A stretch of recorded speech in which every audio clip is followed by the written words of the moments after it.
Hello everyone, ICS academy के YouTube platform में आप सभी का स्वागत है। आज के सेशन में हम मध्य प्रदेश अपवाद तंत्र का एक और प्रमुख हिस्सा ताप्ती नदी तंत्र देखने जा रहे हैं। तो चलिए इस सेशन की शुरुआत करते हैं। ताप्ती नदी का उद्गम बैतूल जिले के ग्वालीगढ़ पहाड़ी की मुल्ताई नामक चोटी से होता है। बैतूल से होते हुए ताप्ती नदी खंडवा में प्रवेश करती है तथा यहाँ मध्य प्रदेश और महाराष्ट्र के बीच प्राकृतिक सीमा बनाते हुए बुरहानपुर में प्रवेश कर जाती है। बुरहानपुर के मध्य से प्रवेश होते हुए जो है ताप्ती नदी पुनः महाराष्ट्र में प्रवेश कर जाती है। ताप्ती नदी के अन्य नामों की बात करें तो ताप्ती नदी को हम सूर्यपुत्री के नाम से भी जानते हैं। हमने नर्मदा नदी तंत्र में देखा है कि नर्मदा नदी को जो है हम शिवपुत्री के नाम से जानते हैं और ताप्ती नदी को जो है हम सूर्यपुत्री के नाम से जानते हैं। इन दोनों चीज़ों में बिल्कुल भी कंफ्यूज मत होइएगा। अगर हम ताप्ती नदी के उद्गम स्थल की बात करें कि अभी हमने देखा कि ताप्ती नदी जो है बैतूल जिले के मुल्ताई नामक स्थान पे जो है ग्वालीगढ़ पहाड़ी की मुल्ताई चोटी से होता है ना, ठीक है, मुल्ताई नामक चोटी से होता है। कई जगह जो है इसे काली सिंध की पहाड़ियां भी कहते हैं, बट ये ग्वालीगढ़ पहाड़ी के समीप है। अगर हम ताप्ती नदी के रेंज की बात करें तो कि कौन से माउंटेन रेंज पे आता है, तो ग्वालीगढ़ पहाड़ियाँ जो है जैसे कि हमें पता है कि वो सतपुड़ा रेंज का ही हिस्सा है। सतपुड़ा रेंज में 3 प्रमुख पहाड़ियाँ हैं जो कि हमारा सबसे पूर्व की ओर जो है मैकल की पहाड़ियाँ हैं, फिर उसके बाद हम आते हैं तो महादेव की पहाड़ियाँ हैं, फिर उसके बाद अगर हम आते हैं तो हमारी ग्वालीगढ़ की पहाड़ियाँ, अगर हम पूर्व से पश्चिम की ओर बढ़ रहे हैं फिर उसके बाद में फिर जो हमारी राजपीपला की पहाड़ियाँ हैं।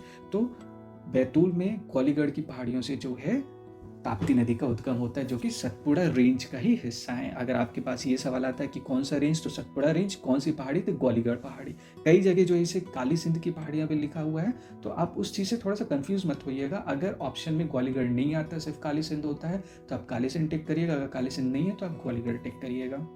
चलिए, फिर बैतूल से होते किन अन्य जिलों से, मध्य प्रदेश के किन अन्य जिलों से होकर जो है ताप्ती नदी बहती है, तो बैतूल के अलावा जो है ताप्ती नदी जो है खंडवा और बुरहानपुर से होके बहती है और महाराष्ट्र में प्रवेश कर जाती है।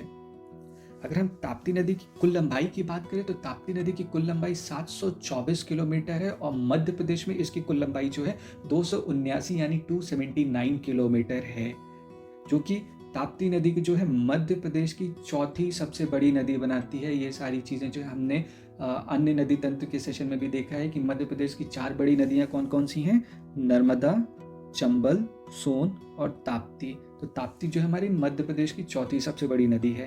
कैचमेंट एरिया की अगर हम बात करते हैं तो ताप्ती नदी का कुल जल ग्रहण क्षेत्र जो है 65,145 स्क्वायर किलोमीटर है और मध्य प्रदेश में इसका जो है 9804 स्क्वायर किलोमीटर यानी 9,804 स्क्वायर किलोमीटर है मध्य प्रदेश में। मध्य प्रदेश में छोटा सा ही हिस्सा जो है ताप्ती नदी का होके गुजरता है।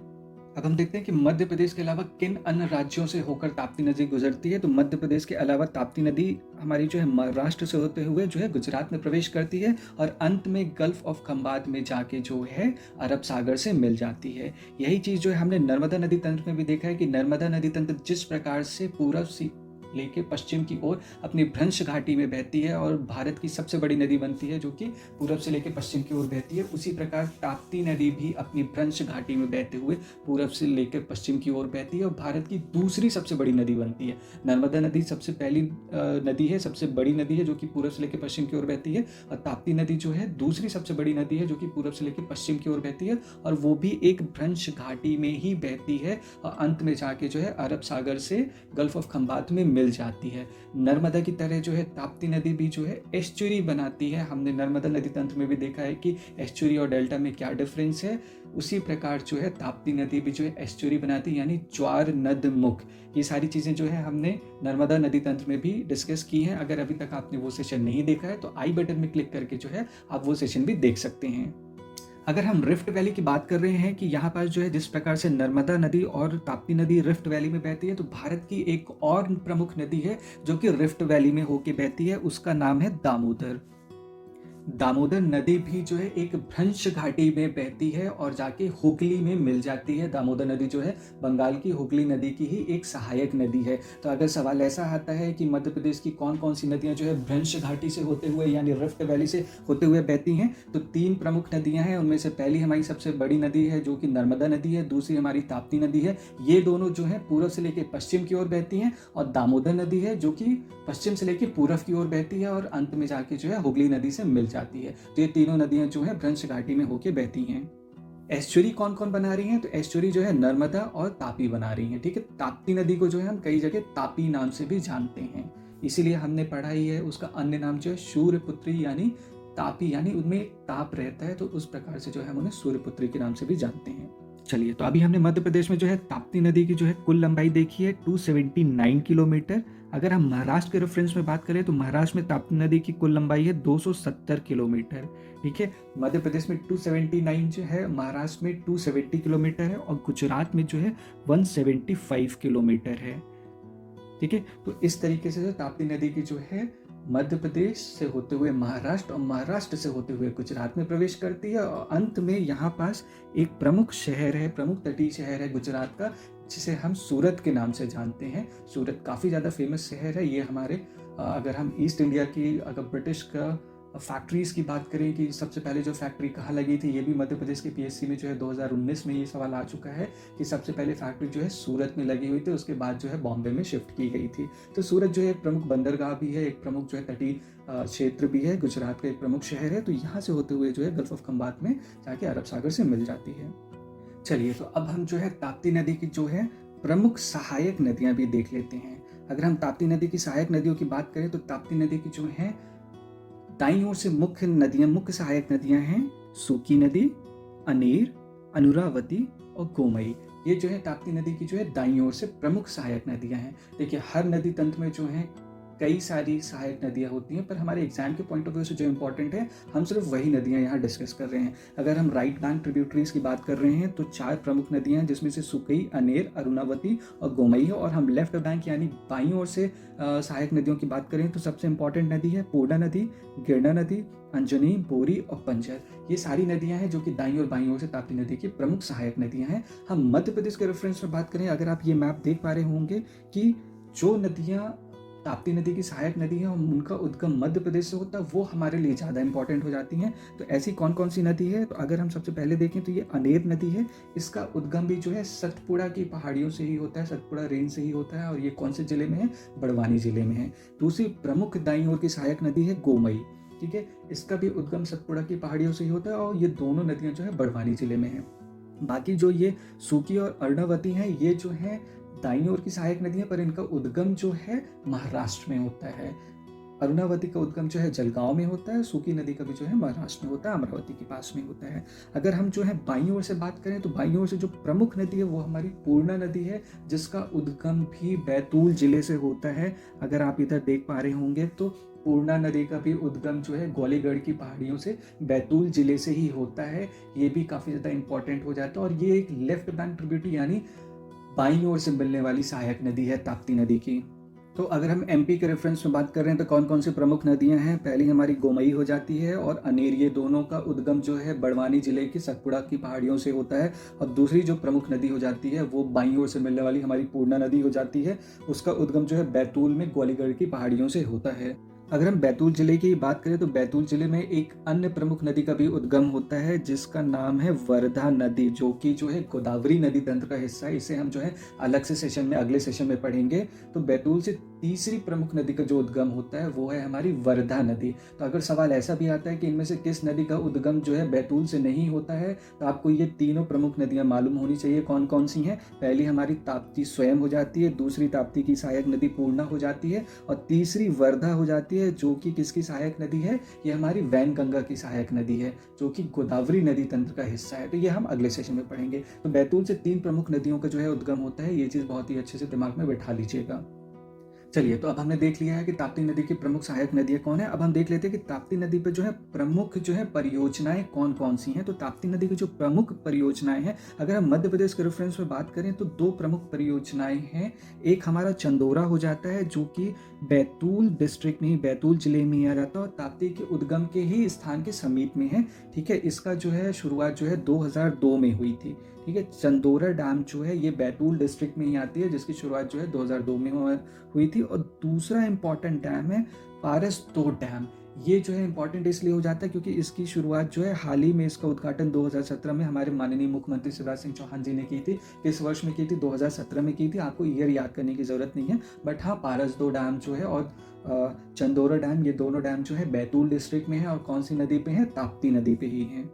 अगर हम अन्य राज्य के प्रमुख बांध या परियोजनाएं की बात कर लें तो उकई डैम है जो कि हमारा गुजरात में पड़ जाता है। ये एक इम्पॉर्टेंट डैम है जिसकी जो है शुरुआत जो है 1972 में हुई थी। ठीक है, तो ये कहाँ है? ये ताप्ती नदी पे है, गुजरात नदी पे है। दूसरा प्रमुख बांध की बात करेंगे तो ये हमारा काकरापार डैम है, ये भी गुजरात में है और ये भी सूरत के समीप में। अगर आपने atomic energy Kakrapar atomic energy plant के बारे में पढ़ा होगा तो ये उसी के ही समीप में है। और कौन से जिले के समीप में आ जाता है? तो सूरत जिले के समीप में आ जाता है, गुजरात राज्य में। ठीक है, तो मध्य प्रदेश के रेफरेंस में बात करेंगे तो ये दो डैम जो है ज़्यादा इंपॉर्टेंट हो जाते हैं और एक ये उकई डैम, क्योंकि ये थोड़ा सा इंपॉर्टेंट और बड़ा डैम है। तो ये तीन डैम जो है आपके लिए इंपॉर्टेंट हैं और ये तीनों डैम जो है कौन सी नदी पे बने हुए हैं? ये हमारी ताप्ती नदी पे बने हुए हैं। अगर हम कुछ प्रमुख शहर की बात कर लें तो बैतूल हमारा हो जाता है जो कि ताप्ती नदी पे है। बैतूल पे हमारा मुल्ताई है, ये तो आप भूलेंगे ही नहीं। फिर हमारे पास ये बुरहानपुर में एक और इम्पॉर्टेंट शहर हो जाता है हमारा नेपानगर। ये भी एक इम्पॉर्टेंट शहर है जो कि हमारी ताप्ती नदी पे ही स्थित है। और बुरहानपुर पे हमारा एक और प्रमुख फेमस किला है आसिरगढ़ का किला, वो भी ताप्ती नदी के समीप है। ताप्ती नदी पे नहीं, बट ताप्ती नदी के समीप पे है। कहाँ पे है? बुरहानपुर पे। अच्छा, एक चीज़ और ध्यान रखिएगा कि ताप्ती नदी मध्य प्रदेश की दूसरी नदी है जो कि बीहड़ का निर्माण करती है, यानी रेवाइंस का निर्माण करती है। पहली कौन सी? हमने चंबल नदी तंत्र में देखा है कि भिंड, मुरैना, श्योपुर वाले क्षेत्रों में, स्पेशली श्योपुर और मुरैना वाले क्षेत्रों में जो है चंबल नदी बड़े बड़े बीहड़ों का निर्माण करती है। उसी प्रकार ताप्ती नदी भी करती है, पर इसका क्षेत्र बहुत ही छोटा है। और कौन से जिले में ही करती है? ये हमारे बैतूल जिले में ही करती है। ठीक है, तो ये चीज़ याद रखिएगा कि मध्य प्रदेश में चंबल के अलावा कौन सी अन्य नदी है जो कि बीहड़ का निर्माण करती है? वो हमारी ताप्ती नदी है, पर उसका क्षेत्र काफी सीमित है। और मध्य प्रदेश और महाराष्ट्र के बीच में कौन सी नदी जो है प्राकृतिक सीमा बनाती है? वो भी हमारी ताप्ती नदी है। तो इस प्रकार से जो है हम ताप्ती नदी की जो है प्रमुख सहायक नदियाँ, ताप्ती नदी का उद्गम और उस पर परियोजनाएं जो भी हैं, वो सारी चीज़ें हम डिस्कस कर लिए। तो चलिए अब हम मध्य प्रदेश अपवाद तंत्र का एक और प्रमुख अपवाद तंत्र जो कि माही नदी तंत्र है, वो डिस्कस कर लेते हैं। अगर हम माही नदी को जो है मध्य प्रदेश के रेफरेंस पे देखेंगे तो उसका बहुत ज़्यादा इंपॉर्टेंस नहीं है, क्योंकि इसका मैक्सिमम जो भी लेंथ है, इसका जो भी ड्रेनेज एरिया है, वो हमारा राजस्थान और गुजरात एरिया में आ जाती है। पर लेकिन मध्य प्रदेश से ही इसका उद्गम होता है, तो उस रेफरेंस से जो है हम इसको डिस्कस कर लेते हैं। अगर हम माही नदी का जो है उद्गम देखेंगे तो इसका उद्गम जो है धार जिले के जो है विंध्य रेंज से ही होता है। किससे होता है? धार जिले में जो है विंध्य रेंज से ही माही नदी का उद्गम होता है। धार में कहाँ से होता है? सरदारपुर से होता है। ठीक है, माउंटेन रेंज कौन सी है? हमारी विंध्य रेंज है। अगर माही नदी की जो है हम कुल लंबाई बात करें तो 583 किलोमीटर यानी 583 किलोमीटर की लंबाई है। और अगर हम इसकी प्रमुख सहायक नदियाँ, देखिए माही नदी को जो है हम बाकी नदी की तरह बहुत ज़्यादा डिटेल में नहीं पढ़ेंगे, जो भी हमारे एग्जाम के पॉइंट ऑफ व्यू से इंपॉर्टेंट है हम सब वही जानकारी डिस्कस कर रहे हैं। तो अगर हम माही नदी के जो है ट्रिब्यूटरीज की बात करें तो राइट बैंक ट्रिब्यूटरी में जो एक इंपॉर्टेंट नदी आ जाती है वो हमारी सोम नदी आ जाती है। और लेफ्ट बैंक ट्रिब्यूटरीज में बात करें तो अनास नदी आ जाती है। ये इंपॉर्टेंट हो जाती है क्योंकि इसका उद्गम ही यहाँ से हमारे जो है मध्य प्रदेश के झाबुआ जिले से होता है और ये राजस्थान में जाके मिल जाती है। किससे? माही नदी से मिल जाती है। अनास की कुल लंबाई जो है 156 किलोमीटर है। अच्छा, अनास की भी जो उद्गम स्थल है वो भी विंध्या से ही होता है। ठीक है, तो ये चीज़ याद रखिएगा। दूसरी जो है प्रमुख बाइयों से सहायक नदी है वो हमारी पनाम सहायक नदी है। ठीक है, तो यहाँ जो है मध्य प्रदेश के मध्य प्रदेश के पॉइंट ऑफ व्यू से जो इम्पोर्टेंट ट्रिब्यूटरी है वो हमारी अनास है, क्योंकि इसका उद्गम जो है मध्य प्रदेश से ही होता है।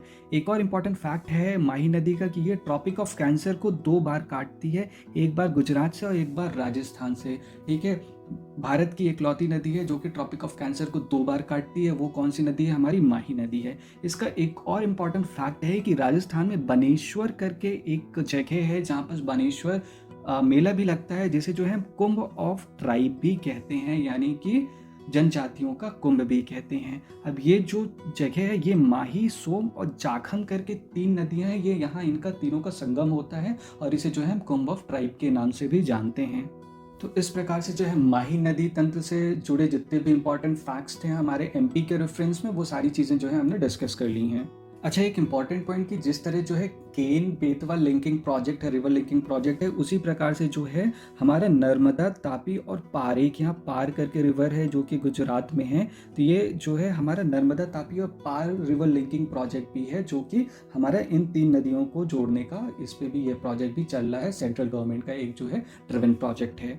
सो आई होप हमारी टीम के द्वारा बनाए गए ये सारे ग्राफिक्स और सारे मैप आपकी पढ़ाई के लिए काफ़ी ज़्यादा हेल्पफुल होंगे और आपको काफ़ी ज़्यादा पसंद आए होंगे। अगर आपको सेशन पसंद आया है तो प्लीज़ हमारे चैनल को सब्सक्राइब करिए, लाइक करिए और अपने दोस्तों के साथ जो है ज़्यादा से ज़्यादा शेयर करिए।